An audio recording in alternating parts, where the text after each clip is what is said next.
Hello, and welcome to Jonathan Tobin Daily. I am JNS Editor-in-Chief Jonathan Tobin.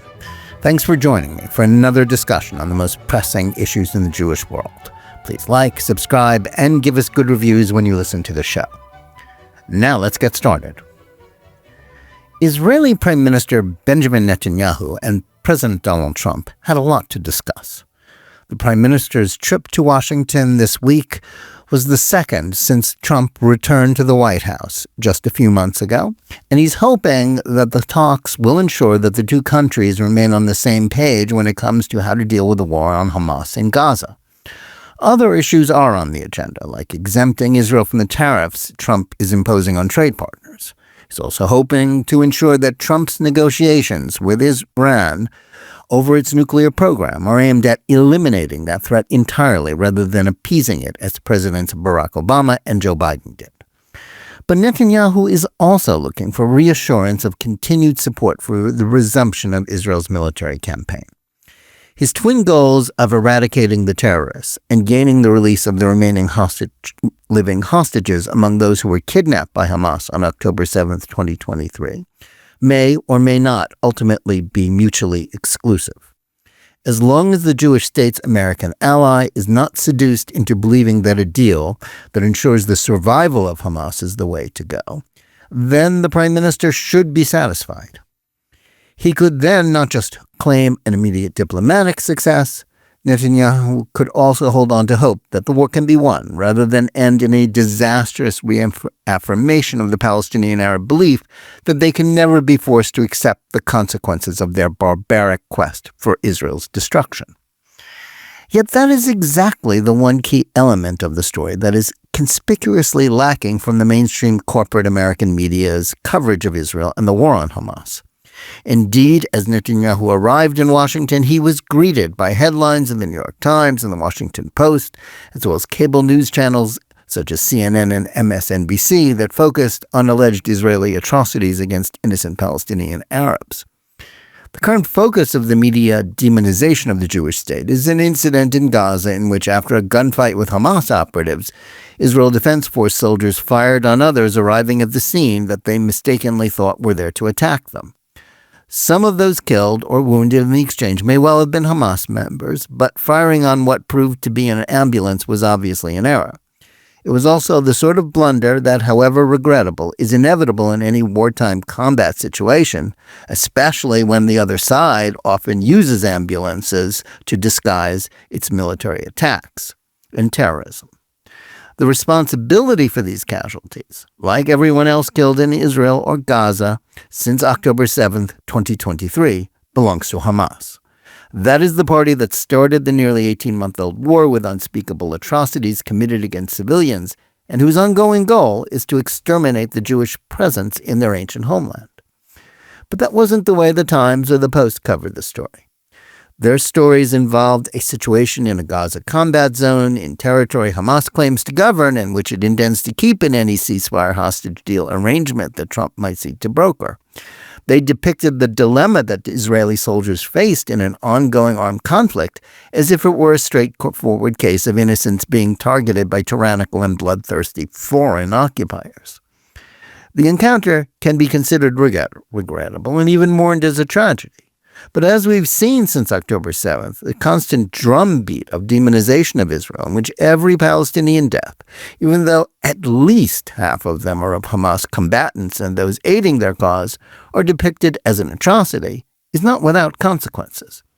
It is not merely a narrative about the conflict that has become standard fare in most international outlets for decades. It is the fuel that has fed the fire lit by those who have propagated the myth that the conflict between Israel and the Palestinians is one between a white settler colonial state and an occupied nation of people of color who seek liberation and an end to racist discrimination.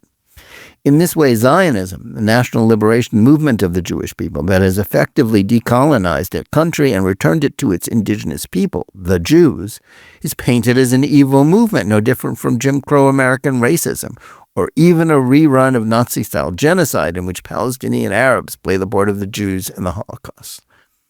In this way, it erases not merely the truth about the war against Hamas, but any agency on the part of Palestinians who supported the atrocities on October 7th, precisely because they viewed them as part of a legitimate war against a nation that has no right to exist, let alone defend itself.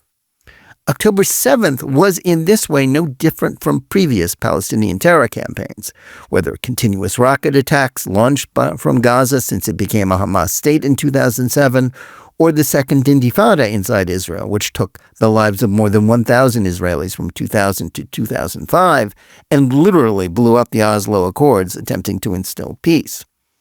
The sheer brutality of the orgy of mass murder, rape, torture, kidnapping, and wanton destruction of October 7th should have made it clear that the Palestinian goals are what they really are. That terrible day, which took the lives of 1,200 Israeli men, women, and children, was a trailer for what they want to do to all of Israel. Still, it has made no impression on the Palestinians' Western media cheerleaders like Times columnist Nicholas Kristof. His most recent piece was devoted to the familiar argument that Israel is worsening the conflict and creating a new generation of terrorists with its brutality and unwillingness to empower the forces that seek its destruction. Focusing on IDF operations in Judea and Samaria against Hamas's efforts to create a new front in the war, he portrayed a young Arab who said his ambition was to join Hamas. As critics of every Israeli measure of self-defense have claimed for the last 80 years, Kristof asserts that the defeat of terrorists isn't worth the cost in lives and suffering on the part of those who support them. In his words, fighting Hamas just sows the seeds of violence, creating new terrorists like the 12-year-old Mohammed Abdul Jalil in Tulkarm, the sympathetic protagonist of the piece. Jalil is certainly to be pitied. His home and school in a Palestinian refugee camp in Tulkarm were destroyed in an IDF operation.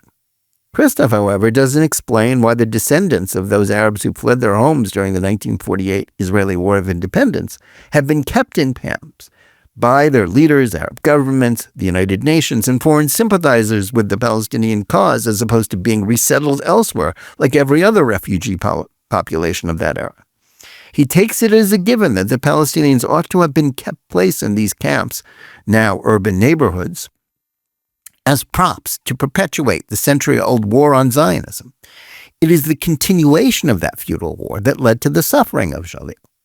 Nor does Kristof spare a moment for the way Palestinian schools and media and the hatred for Israel and Jews inculcated in young Arabs led to the fighting in Gaza, or the Little Gaza in Tulkarm.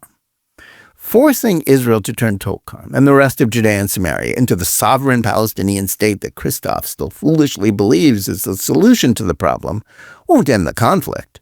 After all, Israel withdrew every soldier, settler, and settlement from the Gaza Strip in the summer of 2005. That didn't prevent the Palestinians from turning it into a terrorist state from which it could not only launch rockets and arson balloons, but also the genocidal atrocities on October 7th. Preventing Palestinians from repeating those bestial crimes won't make the conflict worse, because after October 7th, how could it be worse? The Hamas operatives and ordinary Palestinians who carried out those murders, rapes, and kidnappings were already convinced that Israel is evil and that all Jews in it, including the dovish residents of the border area who were dedicated to helping their Arab neighbors, deserved to die. The problem is not Israel's reaction to the war being waged against its existence. It's the belief that this conflict and any act of resistance against the Jews undertaken as part of it, including unspeakable barbarism, is justified.